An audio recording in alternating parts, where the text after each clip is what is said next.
குரு அதிசாரம்னு ஒண்ணு தொடங்க இருக்கு அப்படி அதுனா என்ன ஃபர்ஸ்ட்? ஆமா, அடுத்த ஒரு வருஷம் நான் உனக்கு என்னென்ன பலன்களை கொடுக்க போறேன், அதுக்கு ஒரு ஷார்ட்டா வந்து உனக்கு வந்து ஒரு ப்ரோமோ காமிச்சிட்டு போயிடுறேன் அப்படின்றது தான் இந்த பலன். இறை வழிபாடு, இறை நாட்டம் ஜாஸ்தியாகும். அவங்கள வந்து பாத்தீங்கன்னா மேன்மைப்படுத்திப்பாங்க அப்படின்னு சொல்லலாம். ஃபர்ஸ்ட் விஷயம் சுகஸ்தானத்தை. இந்த காலகட்டம் என்னோட கம்ஃபர்ட் ஏதோ ஒரு விதத்துல அதிகமாகுது. அது 10 ரூபாய் அளவுக்கு அதிகமாகுதா, 10,000 ரூபாய் அளவுக்கு அதிகமாகுதா தெரியாது, ஆனா அதிகமாக. நான் வந்து பாருங்க வீடு கட்டணும்னு ஆசைப்பட்டேன். லோனுக்காக பிளான் பண்ணேன். லோன் கிடைச்சிருச்சு, நான் கன்ஸ்ட்ரக்ட் பண்ணுவேன். காருக்கு லோனுக்கு நான் அப்ளை பண்ணேன், லோன் கிடைச்சிருச்சு, நான் கார் வாங்குறேன். ஏதோ ஒரு ரெஜிஸ்ட்ரேஷன் நான் பண்ணுவேன். ரொம்ப நாளா டயபெட்டிக், என் கால் புண்ணாயிட்டே இருந்துச்சு. டாக்டர் கால் கட் பண்ணி அந்த விரலை கட் பண்ணிட்டாங்க. அப்போ அது வந்து நோயிலேருந்து விமோச்சனம் நம்ம சொல்றதா, நோய் வேர்சன் ஆயிருக்கும் நம்ம சொல்றதான, நோயிலேருந்து விமோச்சனம் அப்படின்னு தான் சொல்றோம். வேகத்துல வந்து விவேகத்தை இழந்துருவாங்க. அது வந்து முட்டாள்தனமா போய் முடிஞ்சிடும். இவங்க வேகமா இருந்தாலும் விவேகமா சிந்திச்சு செயல்படக்கூடியவங்க.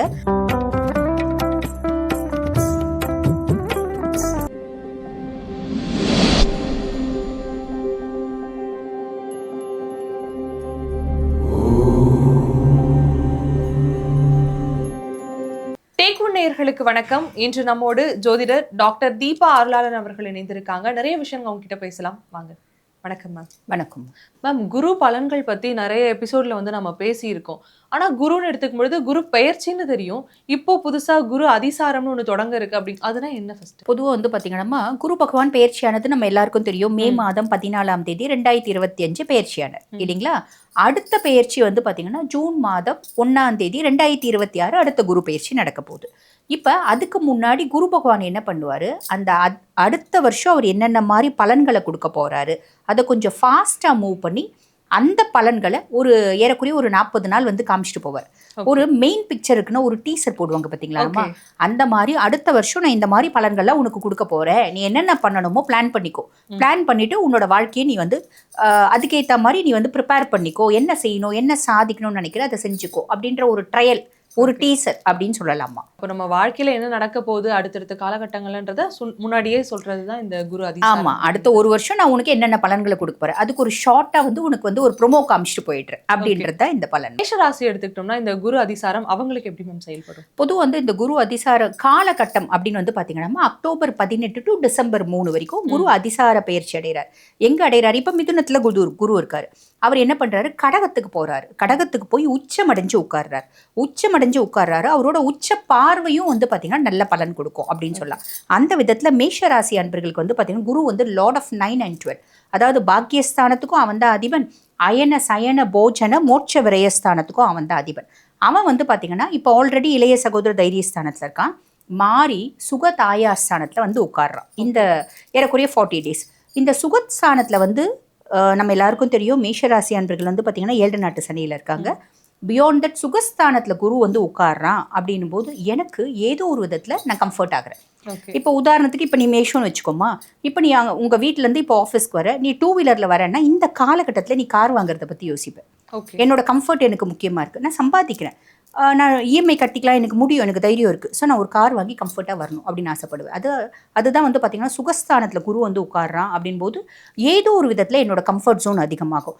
அதுக்கும் மேலே அது தாயாஸ்தானம். எங்கள் அம்மாவுக்கு ரொம்ப நாளாக உடல் சார்ந்த உபாதைகள் இருக்குது. அம்மா இந்த காலகட்டத்தில் பெட்டர்மெண்ட் ஆகுறாங்க. அம்மானோட சப்போர்ட் எனக்கு பரிபூர்ணமாக கிடைக்குது. நான் சொத்து வாங்கணும்னு நினச்சேன், நான் வாங்குறேன். நீ ஒரு ஃப்ளாட் புக் பண்ணணும்னு நினச்சேன், நீ வாங்குற. ஸோ இந்த மாதிரி என்னோட கம்ஃபர்ட் லெவலை நான் அதிகப்படுத்திக்கக்கூடிய காலகட்டம் அப்படின்னு சொல்லலாம். உச்சமடைஞ்சு உட்கார்றாருமா. அதுக்கும் மேலே அவரோட பார்வை 8, 10, 12 இருக்கு. துஷ்தானத்தில் அவரோட பார்வை. இப்போ நீங்கள் வந்து மேஷராசி லேடியாக இருக்கீங்க, ஒரு மேஷராசி லேடியாக இருக்குன்னா உங்கள் ஹஸ்பண்ட்க்கு ரொம்ப நாளாக உடம்பு சரியில்லை, ரொம்ப ஹெல்த் இஷ்யூஸ் இருக்குது, அவங்களோட மாங்கல்யத்துக்கு பங்கம் வராமல் இருக்குது, அவங்க நல்லா எழுந்திரிச்சு வந்து உட்காந்துருவாங்க. அந்த 8ஆம் பார்வை 8ஆம் பாவத்தை உச்ச பார்வை பார்க்கறதுனால. 10ஆம் பாவம்ன்றது தொழில் ஸ்தானத்தில் உச்ச பார்வை பார்க்கறதுனால என் தொழிலில் ஏதோ ஒரு விதத்தில் மேன்மை, முன்னேற்றம், ஒரு அப்லிஃப்ட்மெண்ட். நான் ஹார்ட் ஒர்க் பண்ணுறேன், நான் எவ்வளோ ஹார்ட் ஒர்க் பண்ணாலும் எனக்கு பெருசாக லக் ஃபேவர் ஆகலை. இந்த காலகட்டம் எனக்கு லக் ஃபேவர் ஆகுது. ஓகேங்களா. விரயஸ்தானத்தை பார்க்கறதுனால நான் முன்னமே சொன்ன மாதிரி ஒரு ஃப்ளாட் வாங்கி ரெஜிஸ்டர் பண்ணுறது, ஒரு கார் வாங்கி ரெஜிஸ்டர் பண்ணுறது, இதெல்லாம் நடக்கும். இது அடுத்த வருஷம் அவர் என்ன செய்ய போகிறாரோ அதை இந்த 40 நாள் செஞ்சுட்டு போயிடுவார். இது மேஷராசிக்கு செய்ய போகிறாரு அப்படின்னு சொல்லலாமா. இப்போ வந்து குரு வந்து பொதுவாகவே வந்து ஒவ்வொரு ராசிக்காரர்களுக்கும் ஒவ்வொரு காலகட்டங்கள் இருக்கும். இந்த விஷயம் எப்படி மேம், எல்லாருக்கும் பொதுவான காலகட்டங்கள் அமையுமா, இல்லை ஒவ்வொருத்தருக்குமே ஒவ்வொரு நாட்களில் தொடங்குமா? இல்லைம்மா, எல்லாருக்குமே இந்த அக்டோபர் 18 டு டிசம்பர் 3 அவர் வந்து அவர் வந்து அந்த 40 days வந்து அப்ராக்சிமேட்லி 40 days இந்த மாதிரி நல்ல பலன்களை கொடுப்பார். அவர் என்ன பாவத்தில் உட்கார்றாரு, இப்போ மேஷத்துக்கு அப்படின் போது 4ஆம் பாவம் வருது கடகம். இப்ப அடுத்து ரிஷபம் அப்படி ரிஷபம் அப்படின்னு வரும்போது 3ஆம் பாவத்துக்கு போய் உட்கார்றாரு.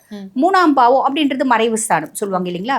3, 6, 8, 12 பெருசா வந்து நல்லா இருக்காதே அப்படின்னு சொல்லுவாங்க. ஆனா இது வந்து பாருங்க 3ஆம் பாவத்துல குரு உட்கார்றாரு, அது உச்சம் பெற்று உட்கார்றாரு அப்படின் போது ரிஷபம் அப்படின்னாலே சுக்கிரனோட ஆதிக்கம் பெற்ற ஒரு ராசி மாது. இதுக்கு குரு வந்து பாத்தீங்கன்னா நட்பு கிரகமா இல்ல பகை கிரகமா அப்படின்னா ஆப்போசிட்டான கிரகம் தான். அப்ப அவர் மறையறத பத்தி பெருசா கவலை இல்லை. ஆனா அவரோட பார்வை உச்ச பார்வை அப்படின்னு சொல்லுவாங்க. ஆனா அவர் மறைஞ்சாலும் அந்த பாவம் இளைய சகோதர தைரியஸ்தானம் அப்படின்றதுனால ரிஷபராசி அன்பர்களுக்கு வந்து பாத்தீங்கன்னா தைரியமும் தன்னம்பிக்கையும் அதிகமாகும் அப்படின்னு சொல்லலாம். அதுக்கும் மேல ரிஷபத்துக்கு வந்து பாத்தீங்கன்னா லார்ட் ஆஃப் 8 and 11 அவர் அஷ்டமாதிபதியும் அவர் தான், லாபாதிபதியும் அவர் தான்.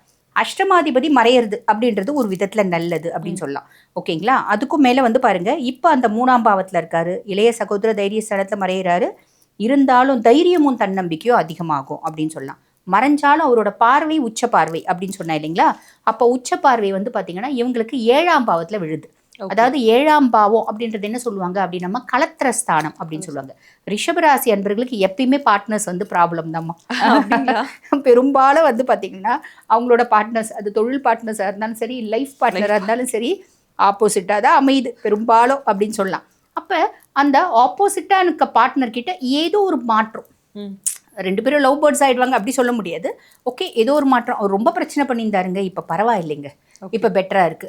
என் ஒய்ஃப் எனக்கு ரொம்ப பிரச்சனை பண்ணியிருந்தாங்க, நான் தான் ரிஷபம், என் ஒய்ஃபு துலாங்க, நான் எங்க 2 பேருக்கும் பெரிய ப்ராப்ளம் தான், ஒத்து வராது. பட் இருந்தாலும் இப்ப பரவாயில்லைங்க, நாங்க பிரியிற ஸ்டேஜுக்கு போயிட்டோம். இருந்தாலும் 4 மத்தியஸ்தர்கள் வச்சு எங்களை வந்து பேட்சப் பண்ணி வச்சுட்டாங்க. நாங்க ரிலேஷன்ஷிப்ல இருந்தோம், பிரேக்கப் ஆயிடுச்சு, இப்ப பேட்சப் ஆயிடுச்சு. இப்ப வந்து பாருங்க என்ன ரொம்ப வயசு பிள்ளை அப்படின்னா அந்த பிள்ளைக்கு ஒரு லவ் கூடி வருது. இந்த மாதிரி நிறைய விஷயம் வரும். குரு வந்து பார்க்கறதுனால நிறைய பேருக்கு திருமணம் அப்படின்றது நடக்கிறது வாய்ப்பு உண்டு அந்த 40 daysல. அதே மாதிரி பாருங்க பார்ட்னர்ஷிப் கன்சர்ன் இருந்தால் பார்ட்னர்னால ஒரு ஆதாயம் அப்படின்றது வரதுக்கு வாய்ப்பு உண்டு. நெக்ஸ்ட் வந்து பாருங்க அவர் பாக்கியஸ்தானத்தை பார்க்குறாரு, உச்ச பார்வை. பாக்கியஸ்தானம் அப்படின்னாலே அதிர்ஷ்டஸ்தானம் அப்படின்னு சொல்லுவாங்கம்மா. ஏதோ ஒரு விதத்துல ஒரு குட் லக், ஃபார்ச்சூன், அதிர்ஷ்டம் எனக்கு வரும். இது அதுக்கடுத்து லாபஸ்தானம். நான் ஒரு தொழில் செய்கிறேன் அப்படின்னா அந்த தொழிலில் ஒரு நல்ல லாபம் வந்தால் தானே நான் நல்ல தொழில் செஞ்சு பிரயோஜனம். அந்த லாபஸ்தானத்தை பார்க்கறதுனால இப்போ ரிஷபராசி அன்பர்கள் என்ன தொழில் செய்கிறாங்க, அவங்க உப்பு விற்கலாம், ஊறுகாய் விற்கலாம், புளி விற்கலாம், புண்ணாக்கு விற்கலாம், இல்லை நல்ல ட்ரெஸ் வைக்கலாம், இல்லை ஒரு ஆடம்பரமான ஒரு ஃபேக்ட்ரி வச்சுருக்கலாம், இல்லைனா ஒரு நகைக்கடை வச்சுருக்கலாம். இதெல்லாம் ரிஷபத்துக்கு ஏற்ற தொழில் அப்படின்னு சொல்லலாம். இதெல்லாம் செய்கிறாங்க. இல்லை சினிமா ஃபீல்டில் இருக்கலாம். எதில் இருந்தாலும் அவங்களுக்கு ஒரு நல்ல ப்ராஃபிட் அப்படின்றது வரும். அதே மாதிரி இந்த 11ஆம் பாவம் அப்படின்றது லாபஸ்தானம் மட்டும் இல்லாமல் அவங்களோட மூத்த சகோதரர்களை குறிக்கக்கூடிய ஸ்தானம். அப்போ அக்கா அண்ணனால ஓரளவுக்கு ஒரு ஆதாயம், மன மகிழ்ச்சி இதெல்லாம் வரும். இதெல்லாம் வந்து பார்த்தீங்கன்னா குரு பகவான் கொடுப்பாரு அப்படின்னு சொல்லலாம். ஓகே, மிதுன ராசிக்கு மேம் எந்த அளவில் இருக்கும்? மிதுனத்துக்கு வந்து பார்த்தீங்கன்னா இப்போ கடகம் அப்படின்றது 2ஆம் பாவம் இல்லைங்களா? அப்போ தன குடும்ப வாக்குஸ்தானத்தில் குரு போய் உட்கார்றாரு. குடும்பத்தில் ஒரு நிம்மதி, மகிழ்ச்சி, சந்தோஷம், குதூகலம், திடீர் தன பிராப்தி. திடீர்னு கோடிக்கணக்கில் எனக்கு ஜாக்பாட் அடிக்கலனாலும் செலவு போயிட்டே இருக்குங்க, செலவு போயிட்டே இருக்கு அப்படின்னாலும் வருமானம் வந்துட்டே இருக்குங்க அப்படின்ற மாதிரி இருக்கும். இரண்டுமே அதிகரிக்கும். செலவு இருக்குங்க, பட் இருந்தாலும் வருமானமும் இருக்குங்க அப்படின்ற மாதிரி வரும் அப்படின்னு சொல்லலாம். பொதுவாக வந்து பார்த்தீங்கன்னா மிதுனத்துக்கு லார்ட் ஆஃப் 7 and 10 வந்து குரு பகவான். கலத்திர ஸ்தானத்துக்கும் அவன் தான் அதிபன். அதே மாதிரி பார்த்தீங்கன்னா தொழில் ஸ்தானத்துக்கும் அவன் தான் அதிபன். அவன் இப்போ 2ஆம் பாவத்தில் உட்காந்து அவனோட பார்வை இருக்கு இல்லைங்களா, உச்ச பார்வை 6, 8, 10 இருக்கு. இப்ப 6 அப்படின்றது என்ன சொல்லுவாங்கன்னா ருணரோக சத்ருஸ்தானம் அப்படின்னு சொல்லுவாங்க. அப்ப நிறைய மிதுன ராசி அன்பர்கள் கடன்ல இருந்து வெளியே வரதுக்கு வாய்ப்பு உண்டு, நோயில இருந்து வெளியே வரதுக்கு வாய்ப்பு உண்டு, எதிரிகள் காணாம போறதுக்கு வாய்ப்பு உண்டு. இது ஃபர்ஸ்ட் விஷயம். 2வது துஷ்டானத்தை பார்க்கறதுனால சமுதாயத்துல நான் எந்த தப்புமே செய்யலைங்க, ஆனா அசிங்கப்பட்டேன், அவமானப்பட்டேன். சில நேரம் அப்படி ஆகும்ல, நம்ம என்னமோ ஏதோ ஒன்று நடக்கும், நம்ம போய் வேடிக்கை பார்த்துருப்போம், வேடிக்கை பார்த்ததான் வம்பு நம்ம தலை உருளும். அந்த மாதிரி எல்லாம் மாட்டிட்டு இருந்தாங்க அப்படின்னா வெளியே வரதுக்கான ஒரு சான்ஸ் குரு ஏற்படுத்தி கொடுப்பாரு அப்படின்னு சொல்லலாம். தொழிலில் வந்து பார்த்தீங்கன்னா தொழில் ஸ்தானத்தையும் அவர் பார்க்குறாரு. தொழிலில் கண்டிப்பாக ஒரு மேன்மை, முன்னேற்றம் அப்படின்றது வரதுக்கு வாய்ப்பு உண்டுமா. என்ன ஒன்று, நம்ம சின்சியராக ஹார்ட் ஒர்க் பண்ணணும். ஏன்னா எந்த அளவுக்கு, ஏன்னா வந்து இவங்களுக்கு வந்து மிதுனத்துக்கு வந்து பார்த்தீங்கன்னா சனி கர்ம சனியாக இருக்கான். தொழில் ஸ்தானத்தில் சனி உட்கார்ந்துட்டு இருக்கான். தொழில் ஸ்தானத்தில் பொதுவாக 10ல் ஒரு பாவியேனும் இருக்கணும் அப்படிம்பாங்க. 10ல் ஒரு பாவி இருந்தால் அரசனை போல வாழ்க்கை உண்டு அப்படிம்பாங்க. ஆனால் இப்போ பாவி யார் உட்கார்ந்துட்டு இருக்கான், சனி உட்கார்ந்துட்டு இருக்கான். அப்போ இதே ராகு உட்காந்துதான் நீ பெருசாக வேலை செய்யலனாலும் நீ கேட்கறத கொடுத்துருவோம். ஒரு திடீர் ஒரு லக்கு நம்ம பார்ப்போம் இல்லம்மா, ரொம்ப ஏழ்மையாக இருப்பாங்க, திடீர்னு ஜாக்கோர் காரில் வந்து இறங்குவாங்க. அந்த அளவுக்கு ஒரு அப்லிஃப்ட்மெண்ட்லாம் ராகு கொடுத்துருவோம். ஆனால் சனி அப்படி கொடுக்க மாட்டான். நீ எந்த அளவுக்கு ஹார்ட் ஒர்க் பண்ணுறியோ, கடின உழைப்பாளி சனி, நீ எந்த அளவுக்கு உழைக்கிறியோ அதுக்கான பலனை நான் கொடுப்பேன். அப்போ இவங்க என்ன பண்ணணும் அப்படின்னா ரொம்ப ஹார்ட் ஒர்க் பண்ணால் பெரிய லெவலில் முன்னேற்றம் அப்படின்றது இருக்கும். ஹார்ட் ஒர்க் பண்ணலன்னா என்ன ஆகும், அப்படியே ஸ்ட்ரெஸ் ஆகும். எந்த நிலையில் இருக்காங்களோ அதே மாதிரி இருக்கும். இது வந்து பார்த்தீங்கன்னா மிதுனத்துக்கு பலன் அப்படின்னு சொல்ல இந்த அதிசார காலகட்டத்துல. மிதுனத்துக்கு அடுத்து இருக்கக்கூடிய கடகராசி அவர்களுக்கு எப்படி இருக்கு? கடகத்துல தானம்மா இவரே வந்து உட்கார்றாரு. இப்ப குருவே வந்து அதிசார பயிற்சியாகி கடகத்துல குரு உச்சமடையக்கூடிய இடம்மா. அப்ப இவர் வந்து பாத்தீங்கன்னா பொதுவா கடகத்துக்கு இவர் வந்து லார்ட் ஆஃப் 6 and 9, அதாவது ருணரோக சத்ருஸ்தானத்துக்கும் இவன் தான் அதிபன், பாக்கியஸ்தானத்துக்கும் அவன் தான் அதிபன். இவன் இப்போ வந்து பாருங்க சுயஸ்தானத்துல வந்து உட்கார்றான். எப்பயுமே குரு நம்மளோட சுயஸ்தானத்துல வந்து உட்கார்றா அப்படின் போது குரு வந்து பாத்தீங்கன்னா ரொம்ப பர்ஃபெக்ட். நீதி, நேர்மை, நியாயம், தர்மம், எந்த ஒரு விஷயம் செஞ்சாலும் இப்படி தான் செய்யணும். Rules, regulations, norms, terms, conditions எல்லாத்தையுமே ஃபாலோ பண்ணுறது. அப்போ நம்மளே அந்த அளவுக்கு அந்த மாதிரி ரொம்ப பர்ஃபெக்டாக மாறும். ஓகே. பொதுவாக கடகம் வந்து பாருங்க ரொம்ப லவபிளான பர்சனாலிட்டிஸ், ரொம்ப அஃபெக்ஷனேட், பட் பியாண்ட் தட் ரொம்ப பர்ஃபெக்ஷனை எதிர்பார்க்கக்கூடிய காலகட்டமாக இருக்கும். அவங்க மட்டும் பண்ண மாட்டாங்க, வீட்டில் இருக்கவங்களும் நீ இதுதான் செய்யணும், 5 மணிக்கு எந்திரிச்சடி, நீ என்ன பொம்பளை பிள்ளை, எந்திரிச்சு சாமி கும்பிடு அப்படின்ற மாதிரி இறை வழிபாடு, இறை நாட்டம் ஜாஸ்தியாகும். அவங்கள வந்து பார்த்தீங்கன்னா மேன்மைப்படுத்திப்பாங்க அப்படின்னு சொல்லலாம் ஃபர்ஸ்ட் விஷயம். அதுக்கப்புறம் குருனோட பார்வை இருக்குல்லம்மா, உச்ச பார்வை. அவரோட உச்ச பார்வை 5ஆம் பாவத்தை பார்க்குது. அப்போ கடகராசி அன்பர்களுக்கு பூர்வீகத்தில் சொத்து பத்து இருக்குங்க, வரவே வராதுன்னு நினச்சிட்டு இருக்கோம், வந்துடும். ஓகே. பூர்வீகத்தில் சொத்து பத்து இருக்குங்க, கோர்ட்டு கேஸ்ன்னு இருக்கு, கோர்ட்டு கேஸ் நம்மளுக்கு ஃபேவராக இருக்கும். எங்கள் அம்மா கொடுக்கவே மாட்டேன்றாங்க, 4 பேர் மத்தியஸ்தரை வச்சா கொடுத்துருவாங்க. ஓகே. அந்த மாதிரி. அதுக்கும் மேலே புத்திரஸ்தானமும் அது. அப்போ குழந்தைங்க தாங்க எனக்கு பிரச்சனை. இப்போத்தைய காலகட்டத்தில் நம்ம நிறைய பேர் சொல்கிறத கேட்டிருப்போம்மா, என் பிள்ளைங்க தாங்க எனக்கு பெரிய பிரச்சனை, என் பிள்ளைங்க எனக்கு தொல்லைங்க அப்படின்னு சொல்லுவாங்க. ஏன்னா பிள்ளைங்க அந்த அளவுக்கு நிறைய டிஜிட்டல் மீடியா நல்லா வந்து டெவலப் ஆனதில் நிறைய ப்ளஸ்ஸும் இருக்குது. நிறைய நல்லதையும் வந்து தெரிஞ்சுக்க முடியும், நிறைய கெட்டதையும் தெரிஞ்சுக்க முடியும் இல்லைங்களா? அப்போ பிள்ளைங்க ரொம்ப மாறிட்டாங்க. அப்போ பிள்ளைங்க ரீதியாக கடகராசி அன்பர்களுக்கு இருந்து வந்த குழப்பங்களும் சஞ்சலங்களும் மாறக்கூடிய, குழந்தை இல்லாதவர்களுக்கும் குழந்தை இல்லாதவங்களுக்கு குழந்தை பிராப்தம் அப்படின்றது ஏற்படுறதுக்கு அந்த 5ஆம் பாவத்தில் குரு வந்து பார்வை, உச்ச பார்வையினால எல்லாமே ப்ளஸ்ஸாக நடக்குமா. பூர்வீக சொத்து, குழந்தைங்க சார்ந்து எல்லாமே ப்ளஸ். இன்ஃபர்டிலிட்டி ட்ரீட்மெண்ட் எடுக்கிறவங்களுக்கும் ஃபேவர் ஆகிறதுக்கு வாய்ப்பு உண்டு. 7ஆம் பாவம் அடுத்த கலத்திரஸ்தானத்தை பார்க்குறாரு. எனக்கு எங்கள் ஹஸ்பண்ட் தாங்க வந்து பார்த்தீங்கன்னா எதிரி. நிறைய பேர் ஜாதகம் பார்க்க வரும்போதே சொல்லுவாங்கம்மா, என்னம்மா ப்ராப்ளம் இருக்குது, நம்ம எல்லாம் சொல்லி முடிச்சுட்டு என்னம்மா உங்களுக்கு ப்ராப்ளம் அப்படின்னு வச்சுக்கோங்களேன். இல்லைனா ஃபஸ்ட்டு வந்தோடனே மேடம் என் ப்ராப்ளமை ஃபஸ்ட்டு கேளுங்க, சொல்லுமாண்ணா, என் புருஷன் தான் எனக்கு பெரிய ப்ராப்ளம், என் பொண்டாட்டி தான் எனக்கு பெரிய ப்ராப்ளம் அப்படின்லாம் சொல்லுவாங்க. அந்த மாதிரி இருக்கவங்களுக்கு 7ஆம் பாவத்தை குரு பார்க்குறாரு அப்படின்னும் போது அது ஓரளவுக்கு கோப்பப்பாகுமா. ஓகே. நாங்கள் 2 பேரும் ரொம்ப ஒத்துமையாயிடுமா, பயங்கர லவபிள் ஆகிடுமா அப்படிலாம் நம்ம எக்ஸ்பெக்ட் பண்ண முடியாது. ரொம்ப ரொமான்டிக் ஆகிடுமா, பட் ஓகே எங்கள் குடும்ப வாழ்க்கை காப்பாற்றப்படுது அப்படின்ற மாதிரி தான் இருக்கும். அதே மாதிரி பார்ட்னர்ஷிப் கன்சர்னு காம்ப்ளிகேட்டடாக இருக்குது. என் பார்ட்னர், சில பார்ட்னர்ஷிப் கன்சர்ன் ஏன் இவனை பார்ட்னராக போட்டோன்னு தேவையில்லாமல் நான் ரொம்ப கஷ்டப்படுறேன் அப்படின்ற மாதிரிலாம் நிறைய பேர் இனிஷியலி நல்லா அன்பாக பழகியிருப்பாங்க, நம்பி உங்கள் பார்ட்னர்ஷிப் கன்சர்ன் ஆரம்பிச்சிருப்பாங்க. அதுக்கப்புறம் ஒரு பெரிய காம்ப்ளிகேஷனாக இருக்கும். அந்த மாதிரி காம்ப்ளிகேஷனாக இருக்குனாலும் பார்ட்னர்ஸ் அமைதியாவாங்க. அதே மாதிரி பார்ட்னர்ஸ்னால ஆதாயம், மனைவினால் தொந்தரவு பண்ணுற மனைவினால், தொந்தரவு பண்ணுற கணவனால் ஆதாயம் அப்படின்றது வரும். அவங்க ப்ராப்பர்ட்டி எக்கனாமிக்கலி சப்போர்ட் பண்ணலாம், ஃபிசிக்கலி சப்போர்ட் பண்ணலாம், மென்டலி சப்போர்ட் பண்ணலாம், இந்த மாதிரி வரும். அதுக்கப்புறம் 9ஆம் பார்வையை குரு வந்து 9ஆம் பாவத்தை பார்க்குறாரு, அதிர்ஷ்டதானத்தை. இது வந்து பார்த்திங்கன்னா அவரோட உச்ச பார்வையை 9ஆம் பாவத்தில் பார்க்குது. அப்போ ஏதோ ஒரு விதத்தில் எனக்கு ஒரு லக் அப்படின்றது ஃபேவர் ஆகுமா. ஸோ இது எல்லாமே வந்து பார்த்தீங்கன்னா நம்மளுக்கு கடகத்துக்கு கிடைக்கக்கூடிய பலன்கள். அதிகப்படியான ஜாக்பாட்டே வந்து கடகராசிகளுக்கு தான். ஆமாம். அடுத்ததாக இருக்கக்கூடிய சிம்ம ராசிக்கு குருவினுடைய அதிசாரம் எப்படி மேம் செயல்பட போகுது? குரு வந்து பார்த்தீங்கன்னா சிம்மத்துக்கு லார்ட் ஆஃப் 5 and 8மா, அதாவது பூர்வ புண்ணிய ஸ்தானத்துக்கும் அவன் தான் அதிபன், அதே மாதிரி துஷ்ஸ்தானத்துக்கும் தான் அவன் தான் அதிபன். இப்போ கடகம் அப்படின்றது அவனுக்கு 12ஆம் வீடு, அயன சயன போஜன மோட்ச விரயஸ்தானம். அப்போ சிம்ம ராசி அன்பர்கள் ஆல்ரெடி அஷ்டமத்து சனியில் இருக்காங்க. இவன் இந்த ஸ்தானத்தில் போய் உட்கார்ந்துட்டு இருக்கா அப்படின்னும் போது அதுக்கும் மேலே இந்த அதிசாரத்தில் இன்னொரு விஷயம் இருக்குமா, இவனோட பார்வை வந்து சனியில் விழும். ஆமாம், அதாவது மீனத்தில் வந்து சனி இருக்கார் பார்த்தீங்களா, அவர் மேலே இவங்களோட பார்வை விழும். அப்போ சனி கொஞ்சம் பசிஃபை ஆகிடுவான். இந்த ஒரு 40 டேஸ்லேயே வந்து பார்த்திங்கன்னா சனி பசிஃபை ஆகிடுவான் அப்படின்னு சொல்லலாம். ஆனால் இப்போ நம்ம அவனோட பார்வையை பற்றி நம்ம பெருசாக யோசிக்க வேண்டியதே இல்லை. ஏன்னா இந்த காலகட்டமும் சனி வக்ரகதி அடைஞ்சிருக்க காலகட்டமும் சேமாக இருக்குது. நவம்பர் 27 அவர் வக்ர நிவர்த்தி அடைகிறாரு. இவர் டிசம்பர் 3 வந்து பார்த்தீங்கன்னா இவர் அதிசார பயிற்சியிலேருந்து நார்மல் திருப்பி மிதுனத்துக்கே போகிறார். அப்போ குரு வந்து சனியை பற்றி நம்ம பெருசாக கவலைப்படணுன்னே இல்லை, அவரே வக்ரகதி அடைஞ்சிருக்காரு. அப்போ இந்த குரு வந்து என்ன பண்ணுறாரு அப்படின் போது 12ஆம் பாவத்தில் வந்து உட்கார்றாரு அப்படின் போது சிம்மராசி அன்பர்கள் நல்லா தூங்குவாங்க. ஃபர்ஸ்ட் அங்கே சனி வக்ரகதி அடைஞ்சிருக்காரு. சனியினோட அஷ்டமத்து சனியினோட கஷ்டம் இல்லை, கூட குருவும் வந்து சப்போர்ட்டிவாக இருக்கார். அப்போ நல்லா தூங்குவாங்க, நல்லா சாப்பிடுவாங்க, சொத்து பத்து வாங்குறது அப்படின்றது ஒரு சுப செலவு அப்படின்றது நடக்குமா. இந்த 12ஆம் பாவம்ன்றது மோட்ச விரயஸ்தானம் அப்படின்னு சொல்லுவாங்க. அப்போ மோட்ச விரயஸ்தானம் நிறைய சாமி கும்பிட்றது, கோயிலுக்கு போகிறது, குலதெய்வ கோயில் வழிபாடு பண்ணுறது, அதுக்கும் மேலே ஏதாவது ஒரு ரெஜிஸ்ட்ரேஷன், வீடு ரெஜிஸ்ட்ரேஷன் பண்ணுறது, இல்லை கார் ரெஜிஸ்ட்ரேஷன் பண்ணுறது, பிள்ளைங்களுக்கு நெகநெட்டு வாங்குறது, பிள்ளைங்களுக்கு ஒரு நிச்சயதார்த்தம் பண்றது, பிள்ளைங்களை வெளிநாட்டுக்கு படிக்க வைக்கிறது, அனுப்புறது, இந்த மாதிரி பல ப்ளஸ் நடக்குமா. அதுக்கும் மேலே இவரோட பார்வை இருக்கு இல்லைங்களா, உச்ச பார்வை 4ஆம் பாவத்தை பார்க்குறாரு, சுகஸ்தானத்தை. இந்த காலகட்டம் என்னோட கம்ஃபர்ட் ஏதோ ஒரு விதத்தில் அதிகமாகுது. அது 10 ரூபாய் அளவுக்கு அதிகமாகுதா, 10,000 ரூபாய் அளவுக்கு அதிகமாகுதா தெரியாது, ஆனால் அதிகமாகுது. அம்மா எனக்கு ஃபுல் சப்போர்ட்டாக இருக்காங்க, ஏன்னா குருனோட பார்வை இருக்கு. அதே மாதிரி 6ஆம் பாவத்தை பார்க்குறாரு, கடன், நோய், எதிரி, அவங்க கிட்ட இருந்து ஒரு பெரிய ரிலீஃப். 8ஆம் பாவத்தை பார்க்குறாரு, நான் செய்யாத தப்புக்கு அசிங்கப்பட்ட, அவமானப்பட்ட, தலைகுனிவு ஏற்பட்டுச்சு, கஷ்டப்பட்ட, சங்கடப்பட்ட, அதுலேருந்து ஒரு விமோச்சனம், இதெல்லாம் வரும். ஸோ இது ஒரு பெரிய ப்ளஸ். சிம்ம ராசிக்காரர்களுக்குமே ஒரு செழுமையான நாட்களாக தான். உண்மைதான், உண்மை. அவங்களுக்கு வந்து சிம்மத்துக்கு வந்து பார்த்தீங்கன்னா அஷ்டமத்து சனி வக்ரம் அடைஞ்சிருக்கதே ஒரு பெரிய ரிலீஃப். அவரே நவம்பர் 27 தானே வக்ர நிவர்த்தி அடைய போறாரு. கூட இவர் வந்து பாத்தீங்கன்னா ஃபேவரா வர்றது ஒரு பெரிய ஒரு இது பிளஸ் போனஸ் மாதிரி இருக்கு. ஆமா ஆமா, அப்படிதான் சொல்லணும். ஓகே, கன்னி ராசிகளுக்கு இந்த நாட்கள் எப்படி மேம் இருக்கும்? கன்னிக்கு வந்து பாத்தீங்கன்னா குரு பகவான் லார்ட் ஆஃப் 4 and 7, அதாவது சுக தாயார் ஸ்தானத்துக்கும் அவன் தான் அதிபன், களத்திர ஸ்தானத்துக்கும் அவன் தான் அதிபன். அவன் வந்து பாத்தீங்கன்னா இப்ப லாபஸ்தானத்துல வந்து உட்கார்ந்துட்டு இருக்கான். சனி ஆல்ரெடி கண்டக சனியா இருக்கான், ஆனா வக்ரகதி அடைஞ்சிருக்கா. ஸோ சனியை பத்தி கவலைப்பட வேண்டியதில்லை. இப்ப இவன் லாபஸ்தானத்துல வந்து உட்கார்ந்துட்டு இருக்கா அப்படின்னும் போது கன்னி ராசி அன்பர்களை பத்தி சொல்லணும் அப்படின்னாலேமா அவங்க ரொம்ப டேக்ட்ஃபுல் பர்சனாலிட்டி, அதீத புத்திசாலிகள். கன்னியை பத்தி புரிஞ்சுக்கிறது ரொம்ப கஷ்டமா இருக்கும் எதிராளிக்கு.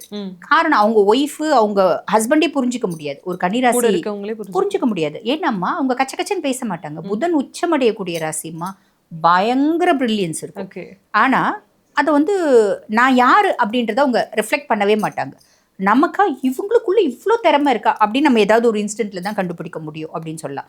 ஸோ அப்படிப்பட்ட புத்திசாலிகள் லாபஸ்தானத்தில் வந்து உட்கார்ந்துட்டு இருக்கா அப்படின்னும் போது அவங்களே ரொம்ப புத்திசாலித்தனமாக தொழில் செய்வாங்கம்மா. என்ன ஒரு பிஸ்னஸ் பண்ணுறாங்க அப்படின்னாலும் ரொம்ப டேக்ஃபுல்லாக அலசி ஆராய்ஞ்சு plan A, plan B, plan C, plan D, 4 plan மட்டும் நினைக்காதீங்க, பிளான் Z வரைக்கும் வச்சுட்டு இருக்கோம். ஓகே, இது இல்லைன்னா அது, அது இல்லைன்னா இது, அந்த மாதிரி ஒரு தொலைநோக்கு பார்வையோட போறோம். ஆமா, அது ரொம்ப உண்டு அவங்களுக்கு. ஓகேங்களா. ஸோ எந்த ஒரு விஷயத்தை கொடுத்தாலும் அதனோட நதி மூலம் ரிஷி மூலம் ஆராய்ஞ்சு செய்யக்கூடிய பர்சனாலிட்டிஸ் யாருன்னா கன்னி தான் ஃபர்ஸ்ட். 2வது தான் வந்து மிதுனம் கூட வரும். இரண்டுமே புதன் ஆதிக்கம் பெற்றது.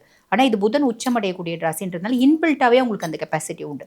ஸோ அவங்க என்ன பண்ணுவாங்க, எந்த தொழில் செஞ்சாலும் ரொம்ப வந்து பார்த்தீங்கன்னா டெடிக்கேட்டடாக, ஹானஸ்டாக, ரொம்ப டேக்ட்ஃபுல்லாக செய்கிறாங்க அப்படின் போது அபரிவிதமான லாபம் அப்படின்றது வரும். அதுக்கும் மேலே குருனோட பார்வை இருக்குமா, உச்ச பார்வை 3ஆம் பாவத்தில் விழுது. தம்பி தங்கச்சினால ஆதாயம். ஓகே, உடன் பிறந்தவர்களா தம்பி தங்கச்சினால எனக்கு வந்து பார்த்தீங்கன்னா அக்கா அண்ணன் இருந்தாலும் அவங்களால ஆதாயம். ஏன்னா லாபஸ்தானத்தில் வந்து உட்கார்றாரு இல்லையா குரு.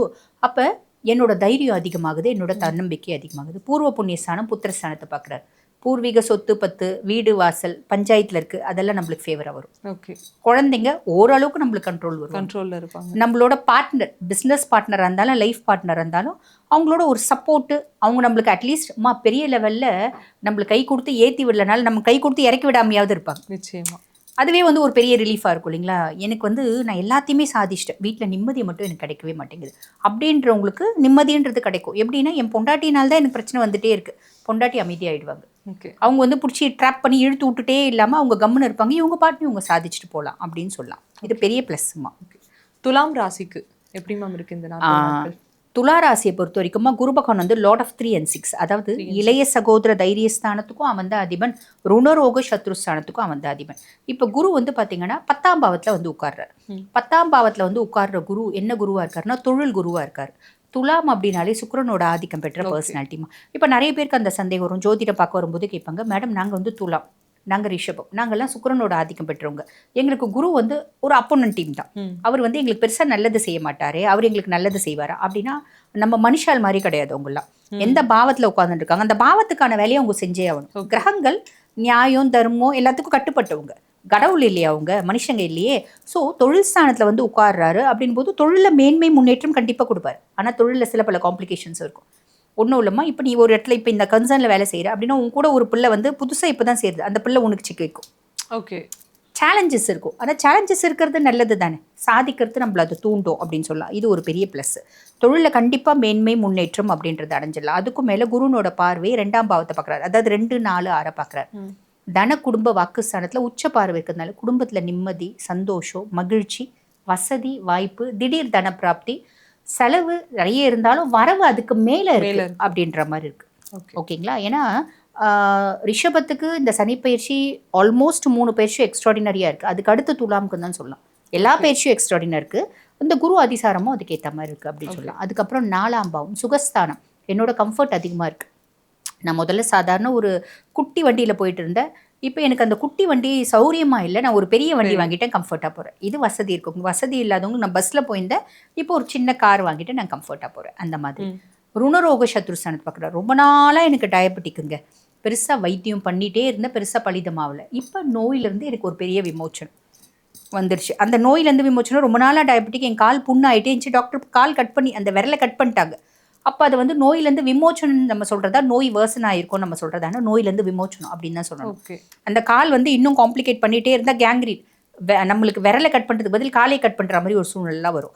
அப்போ இவங்க இப்போ நிறைய பேர் அந்த மாதிரி ஹெல்த் இஷ்யூஸில் சில சர்ஜரிஸ்லாம் பண்ணி ரெக்கவர் ஆகிருப்பாங்க. அந்த மாதிரி ஒரு விமோச்சனம் அப்படின்றது வந்துடும். அதுக்கப்புறம் வந்து பார்த்திங்கன்னா ஒரு கடன்லேருந்து ஒரு விமோச்சனம், எதிரிகள்லேருந்து ஒரு விமோச்சனம், அம்மானோட சப்போர்ட்டு, நம்மளோட கம்ஃபர்ட் அதிகமாகிறது, இப்படி எல்லாமே பெரிய ப்ளஸ் அப்படின்னு நம்ம சொல்லணும். துலாமுக்குமே வந்து எப்படி பார்க்க போனாலும் அதிகபட்சம் நல்ல விஷயம் தான் இருக்குது. நல்ல விஷயம் தான் இருக்குது. ஓகே. விருச்சிகத்துக்கு இந்த 40 நாட்கள். ஆமாம், விருச்சிகத்துக்கு தான் வந்து பார்த்தீங்கன்னா நம்ம எக்ஸ்ட்ரா பெனிஃபிட் அப்படின்னே சொல்லணும். ஆமாம், காரணம் என்ன அப்படின்னா, பொதுவாக விருச்சிகத்துக்கு வந்து பார்த்தீங்கன்னா குரு பகவான் 2க்கும் 5க்கும் அதிபன். தன குடும்ப வாக்குஸ்தானத்துக்கும் அவன் தான் அதிபன், பூர்வ புண்ணியஸ்தானத்துக்கும் அவன் தான் அதிபன். விருச்சிகத்துக்கு சனி நல்லா இருக்கார், பஞ்சம சனியாக இருக்கார். ஆனால் குரு அஷ்டமத்து குருவாக இருந்தார். அஷ்டமத்து குரு அப்படின்னாமா தேவையில்லாத ஒரு சேர்க்கையினால பிரச்சனை, உடல் சார்ந்த ஒரு உபாதைகள் திடீர்னு வந்துடுறது, திடீர்னு ஒரு சின்ன சின்ன ஆக்சிடென்ட்ஸ் ஆகுது, திடீர்னு எதுலேயே போய் மாட்டிக்கிறது, ட்ராப் ஆகிடுறது, இந்த மாதிரிலாம் இருந்துச்சு. இந்த 40 நாளும் ஃபர்ஸ்ட் ரிலீஃப் அப்படின்றவங்க யாருன்னா விருச்சிகம் தான். அஷ்டமத்து குரு மாறி பாக்கிய குருவாக வரார். அந்த பாக்கிய குருவாக வரும்போது அவர் கெடுக்கணும், கெடுபலன்கள் கொடுக்கணும் அப்படின்னு இருக்கிற காலகட்டத்தில் வந்து பார்த்தீங்கன்னா இந்த ஒரு 40 நாள் அவர் நற்பலன்கள் கொடுக்கணும் அப்படின்ற ஒரு இடத்துக்கு வந்துடுறார். ஸோ அப்போ நற்பலன்களை கொடுக்க ஆரம்பிப்பார். அதுக்கும் மேலே இவரோட உச்ச பார்வை 1, 3, 5 வரும். 1 சுயஸ்தானத்தை விருச்சிகத்தை பார்க்கறதுனால, விருச்சிகத்துக்கு எப்பயுமே ஒரு விஷயம் இருக்குமா, இன்னைக்கு ஒரு விஷயத்த ஸ்ட்ராங்காக பிடிச்சிடுவாங்க, இந்த உடம்பு பிடிப்பாங்க, நாளைக்கு அது வேணாம் தூக்கி போட்டுருவாங்க. ஓகே, இன்னைக்கு வேணுன்றது நாளைக்கு வேண்டாம் இருக்கும். நிறைய பேர் இந்த குழந்தைங்க பண்ண பற்றி இந்த பொம்மை வேணும்னு அடம் பிடிக்கும், ஒரு 2 நாள் விளையாடும், மிஞ்சி போனால் 1 மாதம் விளையாடும், தூக்கி போட்டுரும், எனக்கு இந்த பொம்மை வேணாம், திருப்பி இன்னொரு பொம்மையை கேட்கும். இந்த மாதிரி மைண்ட் செட் விருச்சிகத்துக்கு நிறைய உண்டு. ஓகே, நிறைய விருச்சிக ராசி அன்பர்களுக்கு இந்த மாதிரி ஒரு மைண்ட் செட் உண்டு. அவங்களுக்கு சந்திரன் நீச்சம் அடையக்கூடிய ராசிமா. ஸோ மென்டலி வந்து அவங்க கொஞ்சம் ஸ்டேபிளாக இருக்க மாட்டாங்க. அதே மாதிரி மூடு கொஞ்சம் மாறிட்டே இருப்பாங்க. ஆனால் சாதிக்கிறதுக்கு ஒரு ராசி அப்படின்னா அதை ஃபர்ஸ்ட் நம்ம விருச்சிகத்தை தான் சொல்லணும். அப்போ அப்படிப்பட்ட பர்சனாலிட்டி சுயஸ்தானத்தில் குருனோட பார்வை இருக்கிறதுனால நான் ரொம்ப பர்ஃபெக்ஷனாக இருப்பேன். இன்னைக்கு முடிவு பண்ணது நான் கடைசி வரைக்கும் அந்த முடிவு, அந்த 40 நாள் நான் அந்த முடிவுலேருந்து வெளியே வரமாட்டேன் அப்படின்ற மாதிரி இருக்கும். எனக்கு என்கிட்ட இருக்க சில பல ஒரு கெட்ட கேரக்டர்ஸ்லாம் நான் மாற்றிக்கணும், என்ன பர்ஃபெக்டாக மாற்றிக்கணும் அப்படின்ற மாதிரி அவங்கள செல்ஃப் க்ரூமிங் பண்ணிக்கக்கூடிய காலகட்டம் அப்படின்னு சொல்லலாமா. 3ஆம் பாவம் இளைய சகோதர தைரியஸ்தானத்தை பார்க்குறாங்க. பொதுவாகவே விருச்சிகத்துக்கு தைரியமும் தன்னம்பிக்கையும் அதிகம், இப்போ இன்னும் கொஞ்சம் அதிகமாகும் அப்படின்னு சொல்லலாம். தம்பி தங்கச்சினால ஒரு சப்போர்ட் அப்படின்னு சொல்லலாம். 5ஆம் பாவத்தை பார்க்குறாங்க. பூர்வீக சொத்து பத்து பிரச்சனை சார்ட் அவுட் ஆகிடும். 5 வருஷமாக பிரச்சனை இருக்குமா, 5 வருஷமாக நான் கோர்ட்டில் கேஸ் போட்டுருக்கேன். கோர்ட்டில் கேஸ் போட்டால் அது போயிட்டே தானமா இருக்கும். அந்த மாதிரி போயிட்டு இருந்தது, 5 வருஷம் போயிட்டு இருந்தது. நடுவில் 4 மத்தியஸ்தர்கள் வந்தாங்க, ஊர் பஞ்சாயத்துக்காரங்க வந்தாங்க, அதை சார்ட் அவுட் பண்ணி எனக்கு கொடுத்துட்டு போயிட்டாங்க. இப்படின்ற மாதிரி எதிர்பார்க்காத விதத்தில் ஒரு பூர்வீக சொத்து பத்துலேருந்து நம்மளுக்கு ஒரு நல்ல செய்தி அப்படின்னு வரும்.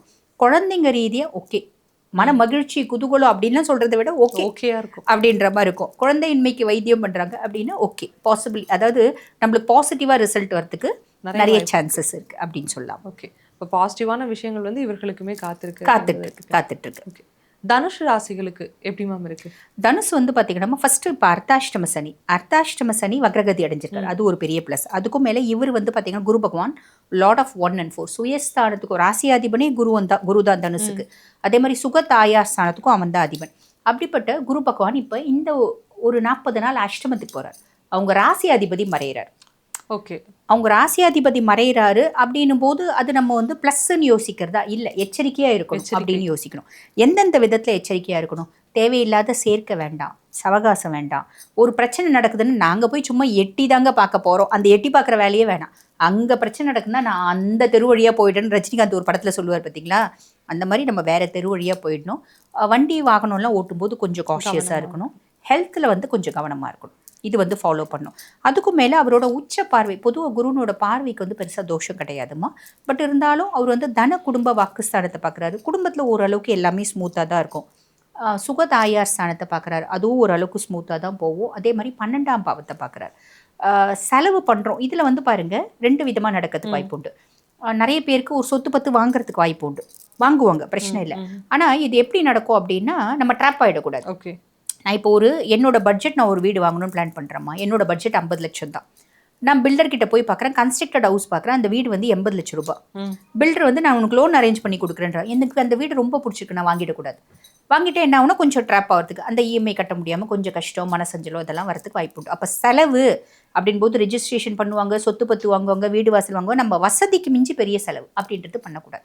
அப்போ கவனமாக இருக்கக்கூடிய ராசி தனுசு அப்படின்னு நம்ம சொல்லிக்கலாம், தனுசுன்னு சொல்லிக்கலாம். ஏன்னா அஷ்டம குரு அப்படின்றதுனால நல்லதும் நடக்கும், ஆனா ரொம்ப கவனமாவும் இருக்கு. அளவுக்கு அதிகமா செலவு பண்ணிடக்கூடாது, கவனம் தேவை, எச்சரிக்கையா இருந்துக்கலாம். எச்சரிக்கையாவே ஆரோக்கியத்துல, சேர்க்கையில இதெல்லாம் கொஞ்சம் எச்சரிக்கையா இருக்கணும் அப்படின்னு சொல்லலாமா. மகர ராசிக்கு எப்படி மேம் இருக்கும்? மகரத்துக்கு வந்து பாத்தீங்கன்னா குரு பகவான் வந்து லார்ட் ஆஃப் 3 and 12, அதாவது இளைய சகோதர தைரியஸ்தானத்துக்கும் அவன் தான் அதிபன், மோட்ச விரயஸ்தானத்துக்கும் அவன் தான் அதிபன். ஃபர்ஸ்ட் மகரத்துக்கு வந்து பாத்தீங்கன்னா சனி சகாய சனியா இருக்கார். எல்லா விதத்துலயும் I'm going to do help for you, அதுதான் சகாய சனி. அவர் இப்ப வக்ரகதி அடைஞ்சிருக்காரு, அது கொஞ்சம் ஒரு லைட்டா ஒரு நெகட்டிவ் அப்படின்னு தான் சொல்லலாம். ஆனா குரு வந்து பாத்தீங்கன்னா கலஸ்திர குருவா வந்து உட்காரு.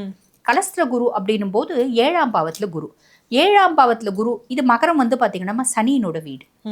இப்போ குரு நல்லதே செய்ய மாட்டாரு, அதுவும் கிடையாது, அது உண்மை கிடையாது, நல்லா செய்வார். இது வந்து பார்த்தீங்கன்னா அந்த பாவத்தில் என்ன உட்காந்துட்டு இருக்காரோ அதுக்கான வேலையை செஞ்சுடுவார். என்ன அப்படின்னா இப்போ தனுசுக்கு மீனத்துக்கு 100% நல்லது செய்கிறாரு, இவருக்கு 1 பாயிண்ட் கம்மியாக செய்யலாம், பட் இதை செஞ்சுடுவார் அப்படின்னு தான் சொல்லணும். அப்போ கலஸ்திர ஸ்தானத்தில் குரு வந்து உட்கார்ந்துட்டு இருக்காரு அப்படின் போது இந்த இப்போ 7 நாட்டு சனியிலேருந்து இப்போ தான் மகரம் வெளியே வந்தாங்க. நிறைய மகர ராசி அன்பர்கள் டிவோர்ஸ் நோக்கி போனாங்க. ஓகே. ஹஸ்பண்ட் ஒய்ஃப்குள்ள டிவோர்ஸ், ஹஸ்பண்ட் ஒய்ஃப்குள்ள பஞ்சாயத்து, ஒரே வீட்டில் இருப்பாங்க, பெருசாக வந்து அவங்க பேசிக்க மாட்டாங்க. இந்த மாதிரி எல்லாம் காம்ப்ளிகேஷன்ஸ், பிள்ளைங்களால பிரச்சனை, வேலை எழுந்தது, இப்படி நிறைய இருக்கு. இந்த கலஸ்திர குருனால என்ன ஆகும் அப்படின்னா அந்த காம்ப்ளிகேஷன் சார்ட் அவுட் ஆகும். அப்போ அந்த பஞ்சாயத்து ஒரே வீட்டில் தான் இருக்கும், சரி விடு, நம்மளும் ஓவரா ரியாக்ட் பண்ணிட்டோம், நம்ம மனைவிக்காக நம்ம விட்டு கொடுக்கலாம், நம்ம கணவனுக்காக விட்டு கொடுக்கலாம், திருப்பி நம்ம உறவு முறைக்கு ஒரு புது ஒரு சான்ஸ் கொடுத்து பார்க்கலாம் அப்படின்ற மாதிரி வரும். நிறைய பேருக்கு, ஒரு சிலருக்கு இந்த மாதிரி வரும், ஒரு சிலருக்கு எப்படின்னா அதாவது ஒரு பகுதியினருக்கு இந்த மாதிரி வரும். ஒரு பகுதியினருக்கு மனைவினால ஒரு ஆதாயம், மனைவியும் நானும் லவ் மேரேஜ் பண்ணிக்கணுங்க, சொத்து பத்தா அவங்களுக்கு நிறைய இருக்கு, அவங்க வீட்டில் அவங்கள ஒதுக்கி வச்சாங்க, இப்போ அவங்க வீட்டில் காசு கொடுக்குறாங்க, என்னை ஏற்றுக்கிறாங்க, என் கணவரை ஏற்றுக்கல, எங்கள் வீட்டில் வந்து நிறைய பிரச்சனை இருந்துச்சு, ஆனால் இப்போ என் கணவரை ஏற்றுக்கிறாங்க, என் மனைவியை ஏற்றுக்கிறாங்க. அந்த மாதிரி நாங்கள் பார்ட்னர்ஷிப் கன்சர்ன் வச்சு நடத்துகிறோம். என் பார்ட்னர்ஸ்க்கு ஒரு பெரிய ப்ராப்பர்ட்டி இருந்துச்சு, அவர் வித்தாரு, இல்லை அவருக்கு நிறைய காசு இருக்கு, இப்போ என்னை நம்பி இன்வெஸ்ட் பண்ணுறாரு எக்ஸ்ட்ராவா அப்படின்ற மாதிரி வரும். இது ஒரு பெரிய ப்ளஸ் இல்லைங்களா. அதுக்கும் மேலே இந்த உச்ச குருனோட பார்வை 1, 3, 11 விழுது, சுயஸ்தானத்தை பார்க்குறான். மகரம் தன்னை தானே செதுக்கி கொள்ளக்கூடிய காலகட்டம் அப்படின்னு சொல்லலாம். நல்ல விதத்தில் எங்கிட்ட சின்ன சின்ன கெட்ட குணங்கள்மா, மனுஷங்க அப்படின்னா கெட்டதோ இருக்கும், நல்லதோ இருக்கும். நான் இந்த காலகட்டத்தை குரு என்னோட சுயஸ்தானத்தை பார்க்கும்போது என்னோட நல்ல குணங்களை நான் மிகைப்படுத்தி கொள்கிறேன், என்னோட கெட்ட குணங்களை நான் கம்மி பண்ணிக்கிறேன் அப்படின்ற மாதிரி ஒரு காலகட்டம். 3ஆம் பாவத்தை பார்க்குறாரு. தம்பி தங்கச்சினால ஃபுல் சப்போர்ட், அந்த சப்போர்ட்ன்றது ஃபிசிக்கலி, மென்டலி, மாரலி, எக்கனாமிக்கலியும் வரலாம். என்னோட தைரியமும் தன்னம்பிக்கையும் இப்போ ரொம்ப ஜாஸ்தி ஆயிடுச்சு. ஒரு முறை 7 நாட்டு சனி வந்துட்டு போயிடுச்சு அப்படின்னாலும் எது வந்தாலும் நாங்கள் தாங்குவோம் அப்படின்ற ஒரு மனநிலை வந்துடும். பட் இருந்தாலும் குருவும் அந்த மனநிலையை ஏற்படுத்துவார் அப்படின்னு சொல்லலாம்.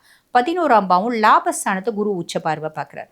செய்யக்கூடிய தொழிலில் ஒரு பெரிய லாபம், ஒரு பெருத்த லாபம் அப்படின்றது காத்திருக்கு. இதுக்கு வந்து பாருங்க, இவங்களோட மூத்த சகோதர சகோதரிகளும் சப்போர்ட்டிவா இருப்பாங்க அப்படின்னு சொல்லலாம். அப்ப எப்படி பார்க்க போனாலும் மகரத்திற்கு வந்து ஒரு நிறைய ஆதாயங்கள் நிறைந்திருக்கு இருக்கு. ஓகே. அடுத்ததா கும்பம், அவர்களுக்கு எப்படி மேம் இருக்கு? கும்பம் வந்து பாத்தீங்கன்னா இப்ப பாத சனியில இருக்காங்க. பாத சனியில இருந்தாலும் அவங்க வக்ரகதி அடைஞ்சிருக்கார் சனி பகவான், அது ஒரு பெரிய ரிலீஃப். அதுக்கும் மேல இப்ப இந்த குரு பயிற்சி 6ஆம் பாவத்துல வந்து உட்கார்ந்துறாரு. பொதுவா குரு வந்து பாத்தீங்கன்னா உங்களுக்கு லார்ட் ஆஃப் 2 and 11, அதாவது தன குடும்ப வாக்குஸ்தானத்துக்கும் அவர் தான் அதிபன், லாபஸ்தானத்துக்கும் அவர் தான் அதிபன். அவர் இப்ப 6ஆம் பாவத்துல வந்து உட்கார்ந்து ரோக குருவா இருக்கார். ரோக குருவா இருக்காரு அப்படின்னும் போது உடனே நோயை கொடுத்துருவாரு அப்படின்ற அர்த்தம் இல்லம்மா. அதாவது கடன்லேருந்து விமோச்சனம், நோயிலிருந்து விமோச்சனம், எதிரிகளே இல்லாத ஒரு வாழ்க்கை அப்படின்றத கும்பத்துக்கு கொடுக்க போறாரு. இது ஒரு பெரிய பிளஸ். அதுக்கும் மேல அவரோட உச்ச பார்வை 2, 10, 12 பார்க்குது. அப்ப 2ஆம் பாவம் தன குடும்ப வாக்குஸ்தானத்தை குருனோட உச்ச பார்வை பார்க்கறதுனால குடும்பத்துல கண்டிப்பா எத்தனை பஞ்சாயத்து, இவங்கெல்லாம் வந்து பாத்தீங்கன்னா இவங்க மீனம் இல்லை பெருசாக நல்லா இல்லைம்மா, உங்களுக்கு வந்து கொஞ்சம் காம்ப்ளிகேஷன்ஸ், அதாவது 7 நாட்டு சனியினால மன ரீதியான குழப்பங்கள் இருந்துகிட்டே இருக்கு, ஃபேமிலி ஒரு பெரிய இம்பாக்டை ஏற்படுத்துது. ஆனால் இந்த குருனோட உச்ச பார்வை 2ஆம் பாவத்தை பார்க்கறதுனால இந்த 40 நாள் அந்த ஃபேமிலினோட ஒரு பெரிய ப்ரெஷர்லேருந்து ரிலீவ் ஆவாங்க அப்படின்னு சொல்லலாம். அந்த ஃபேமிலினோட ப்ரெஷர் வந்து பார்த்தீங்கன்னா மனுஷங்களுக்குள்ள இருக்க ஒரு மன வெறுப்பு, மன சஞ்சலம், அதுலேருந்து ஒரு விமோச்சனம் அப்படின்றதுக்கும், எக்கனாமிக்கலி ஃபேமிலிக்கு வந்து காசு வந்து போதுமானதா இல்லை அதனால குடும்பத்துல குழப்பம் பிரச்சனை அதுல இருந்து ஒரு விமோச்சனம் அப்படின்றது இருக்கும். இது குரு பார்வையினால. அதுக்கடுத்து 10ஆம் பாவம் தொழில் ஸ்தானத்தை பார்க்கறதுனால கும்பம் வந்து பாருங்கம்மா, கடந்த 5 வருஷமா பெருசா உங்களுக்கு ஃபேவரா இல்லை. 7 நாட்டு சனி இல்லைங்களா, பாத சனி வந்த அப்புறம் தான் நிறைய பேருக்கு வேலையே கிடைச்சிருக்கு. பாத சனி வந்த அப்புறம் தான் வேலையிலேருந்து ஒரு நான் வேலைக்கு சந்தோஷமா போறேன் அப்படின்ற மாதிரி இருக்கு. நிறைய பேர் வந்து பார்த்தீங்கன்னா வேலைக்கு வேற வழி இல்லை, குடும்பத்தை காப்பாற்றணும், டியூ கட்டணும் இப்படின்னு ரொம்ப கஷ்டத்தோட போனவங்க தான். ஏன்னா வேலை செய்கிற இடத்துல அவ்வளோ பிரச்சனை. இப்போ அந்த வேலை செய்கிற இடத்துல அவ்வளோ பிரச்சனை, ஹையர் அஃபிஷியல்ஸ்னால பிரச்சனை, சப்பார்டினேட்ஸ்னால பிரச்சனை. 10 வருஷமா எனக்கு அவள் ஃப்ரெண்டு, ஆனால் அவளால் எனக்கு பிரச்சனை இப்படின்ற மாதிரி தான் இருக்கு. எல்லாமே என்னை எதிரியாக பார்க்குறாங்க அப்படின்ற மாதிரி ஒரு சூழ்நிலை இருக்கு. அதுலேருந்து ஒரு பெட்டர்மெண்ட் அப்படின்றதுக்கும் குரு பார்க்கறதுனால தொழில் ரீதியாக இருந்து வந்த தொழில் ஸ்தானத்தில், அதாவது அவங்க வேலை செய்ய இடத்துல இருந்து வந்த பிரச்சனைகள் எல்லாம் மாறும் அப்படின்னு சொல்லலாமா. அதுக்கடுத்து 12ஆம் பாவத்தை பார்க்குறாரு. நான் வந்து பாருங்க வீடு கட்டணும்னு ஆசைப்பட்டேன். லோனுக்காக பிளான் பண்ணேன். லோன் கிடச்சிருச்சு, நான் கன்ஸ்ட்ரக்ட் பண்ணுவேன். காருக்கு லோனுக்கு நான் அப்ளை பண்ணேன், லோன் கிடச்சிருச்சு, நான் கார் வாங்குறேன். ஏதோ ஒரு ரெஜிஸ்ட்ரேஷன் நான் பண்ணுவேன். குழந்தைங்களுக்கு ஒரு செயின் வாங்கலான்னு ஆசைப்பட்டேன், வாங்குவேன். பிள்ளையை வந்து ஒரு எஜுகேஷன் லோன் போட்டு வெளிநாட்டுக்கு படிக்க அனுப்பலான்னு ஆசைப்பட்டு செய்வேன். அப்போ ஒரு சுப விரயம் அப்படின்றது சாலிடாக நடக்கும். எதுவுமே இல்லையா, கடைசியும் குழந்தைக்கு பர்த்டே பார்ட்டியாவது செலிப்ரேட் பண்ணும். ஏதோ ஒரு விதத்தில் ஒரு சுப விரயம் கண்டிப்பாக உங்களுக்கு நடக்கும். சுப விரயம் அப்படின்னாம ஒரு விரயம், ஒரு செலவு, அதனால் எனக்கு சந்தோஷம், பெருமை, கௌரவம், அதை தான் சுப விரயம்வாங்க. அந்த மாதிரி நடக்கும் அப்படின்னு சொல்லலாம். பெரிய அளவில் இல்லைனாலும் ஆனால் நல்லது நடக்கும் கண்டிப்பாக. ஓகே, கடைசியா மீனம் ராசிக்கு எப்படி மேம் இருக்கு இந்த குரு? மீனம் வந்து பார்த்தீங்கன்னா அவங்களோட ராசியாதிபனே குரு பகவான் தான். அவன் வந்து பார்த்தீங்கன்னா லார்ட் ஆஃப் 1 and 10, அதாவது அவங்க சுயஸ்தானத்துக்கும் அவன் தான் அதிபன், தொழில் ஸ்தானத்துக்கும் அவன் தான் அதிபன். அப்படிப்பட்டவன் இப்போ 5ஆம் பாவத்தில் வந்து உட்கார்ந்துட்டு இருக்கான். நல்ல ஸ்தானம், பூர்வ புண்ணியஸ்தானம், புத்திரஸ்தானம். அதுக்கும் முன்னாடி இவங்களுக்கு இன்னொரு ரிலீஃப் என்ன அப்படின்னா, சனி இவங்களுக்கு ஜென்ம சனியாக இருக்கான். சனி வக்ரகதி அடைஞ்சிருக்கான். இது ஒரு பெரிய ரிலீஃப். நவம்பர் 27 தான் வக்ர நிவர்த்தி அடை போகிறோம். அது ஒரு பெரிய ரிலீஃப். எனக்கு இருந்த மென்டல் ப்ரெஷர் பெருமளவு குறைஞ்சிடுச்சு அப்படின்ற மாதிரி ஒரு விஷயம். அதுக்கும் மேலே பூர்வ புண்ணிய ஸ்தானத்தில் குரு வந்து உட்கார்ந்துட்டு இருக்கிறதுனால குழந்தைக்கு நான் பிளான் பண்ணுறேன், குழந்தை கூட்டிடும். இப்போ வந்து நிறைய வந்து ட்ரீட்மெண்ட்ஸ் எடுக்கிறாங்க பார்த்தீங்களா, இக்ஸி ப்ரொசீஜர், ஐவிஎஃப், இந்த மாதிரிலாம் பண்ணால் இல்லை, நான் நார்மலாகவே பிளான் பண்ணுறேன். குழந்தை கூட்டிடுறதுக்கு நிறைய பேருக்கு வாய்ப்பு உண்டு. பூர்வீக சொத்து பத்து கைக்கு வந்து சேர்றதுக்கு வாய்ப்பு உண்டு. ஒரு வீடு இருக்குங்க ரொம்ப நாள், அது எங்கள் குடும்ப சொத்து தான். விற்றா என் கடன்லாம் அடைச்சிடலான்னு பார்க்குறேன், விற்கவே மாட்டேங்குது. எனக்கு பூர்வீக சொத்து பத்து இல்லைங்க, நானே வாங்கின சொத்து தான். வியாபாரம் பண்ணால் நான் ரிலீவ் ஆகலான்னு பார்க்குறேன், வியாபாரமே ஆக மாட்டேங்குது, வியாபாரம் ஆகிடும். அது குழந்தைங்க ரீதியாக இருந்து வந்தால் ஒன்றும் இல்லைம்மா. இப்போ என் பொண்ணு தான் எனக்கு பிரச்சனையே. எனக்கு சம்மந்தமே இல்லாமல் ஒரு குடும்பம் நாங்கள் வந்து ஜாதி பார்க்கல, மதம் பார்க்கல, அந்தஸ்து பார்க்கல. குடும்பம் வந்து நல்ல குடும்பமானா இருக்கணும் இல்லைங்களா. அந்த குடும்பம் வந்து செய்கிற வேலையெல்லாம் தறிக்கட்டு இருக்குது. அந்த மாதிரி குடும்பத்தில் என் பொண்ணு போய் மாட்டிக்கினா, லவ் பண்ணிட்டு இருக்கேன். அந்த பொண்ணு அந்த லவ்லேருந்து வெளியே வந்தால் நல்லா இருக்கும்னு பார்க்குறேன், வெளியே வந்துடுவோம். ஓகே, இதெல்லாம் ஒரு பெரிய ப்ளஸ் அப்படின்னு சொல்லலாமா. அதுக்கும் மேலே குருனோட உச்ச பார்வை அப்படின்றது 1, 9, 11 இருக்குது. சுயஸ்தானத்தை பார்க்குறார். மீனம் நிறைய புத்திசாலிகள், ஆளுமையான பர்சனாலிட்டி, இந்த கழுவுற மீனில் நழுவுற மீனாக இருக்கக்கூடியவங்க, எதிர்நீச்சல் போட்டு வாழக்கூடியவங்க. எதிர்நீச்சல் போட்டு போட்டு போட்டு போட்டு எனக்கு வாழ்க்கையை வெறுத்து போச்சுப்பா அப்படின்னு சொல்கிறவங்களுக்கும் வந்து பார்த்திங்கன்னா, நான் என்னால் முடியும், நான் எதிர்நீச்சல் போடுவேன், என்னை சுற்றி இருக்க பிரச்சனைகள் எல்லாம் நான் சமாளிப்பேன் அப்படின்ற ஒரு தைரியம் வரும். என்ன நான் வந்து பார்த்திங்கன்னா பக்குவப்படுத்திக்கினேன், என்ன நான் பதப்படுத்திக்கினேன், என்ன நான் மேன்மைப்படுத்திக்கினேன் அப்படின்ற எண்ணம் வரும். ஃபஸ்ட்டு அவர் வந்து சுயஸ்தானத்தை பார்க்கறதுனால, பாக்கியஸ்தானத்தை பார்க்கறதுனால ஏதோ ஒரு விதத்தில் எனக்கு ஒரு அதிர்ஷ்டம். நான் ரொம்ப நாளாக ட்ரை பண்ணிகிட்டே இருந்தேன். ஒன்றும் இல்லாமல் ஒரு அரசாங்கம் சார்ந்த வேலை, இந்த காசு எனக்கு வரணும், ஒரு பென்ஷனே நம்ம வச்சுக்கலாமே. ரொம்ப நாளாக ட்ரை பண்ணிகிட்டே இருந்தேன். ஏறக்குறைய 7 வருஷமாக ட்ரை பண்ணிகிட்டே இருக்கேன். எனக்கு இப்போ ஃபேவராக வந்துருச்சு.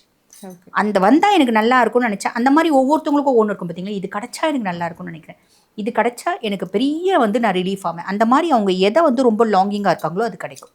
உதாரணத்துக்கு எனக்கு தெரிஞ்ச உதாரணம் நான் சொல்கிறேன். ஒரு பென்ஷன் 5 வருஷமாக பிளான் பண்ணிட்டு இருக்காங்க. இந்த 40 நாளில் அந்த பென்ஷன் வந்து நம்மளுக்கு கிடைக்காது. அதாவது அந்த அதிர்ஷ்டம் அப்படின்றது நம்மளுக்கு கிளிக் ஆகிறதுக்கு வாய்ப்பு உண்டு.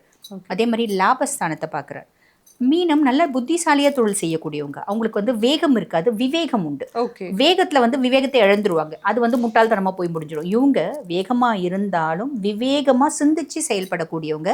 லாபஸ்தானத்தை குரு பார்க்குறாரு, உச்ச பார்வை அப்படின்றதுனால அவங்க சிந்திச்சு எந்த அளவுக்கு அவங்க ஹார்ட் ஒர்க் பண்ணாங்களோ அதுக்கான லாபத்தை ஹார்வெஸ்ட் பண்ணக்கூடிய காலம் அப்படின்னு சொல்லலாம்.